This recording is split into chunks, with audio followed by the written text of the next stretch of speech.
अरे पापा देखो, मैं कितनी बड़ी सीप को पकड़ी हूँ। अरे बेटी, इस नदी में तो बहुत सारे जोक रहते हैं, देखना तुम्हें काट लेंगे। अरे पापा मुझे कुछ नहीं होगा, देखिए मैं नदी से और सीप को लाती हूँ। चलो चलो, मैं जल्दी जल्दी इस सीप को उठा लेता हूँ। अरे वाह, एक और मिली, एक और। आज तो मेरी लॉटरी लग गई। अरे वाह बेटी, तुमने तो बहुत सारे पकड़ लिए। अब घर चलो बेटी, बहुत लेट हो रहा है।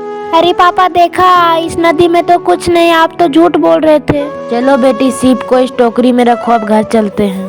प्लीज दोस्तों, मेरे वीडियो को एक लाइक और सब्सक्राइब कर दीजिए। आप वीडियो देखते हैं लेकिन लाइक और सब्सक्राइब नहीं करते। आज मैं अपने पापा के लिए दुनिया का सबसे स्वादिष्ट सीप बनाऊंगा।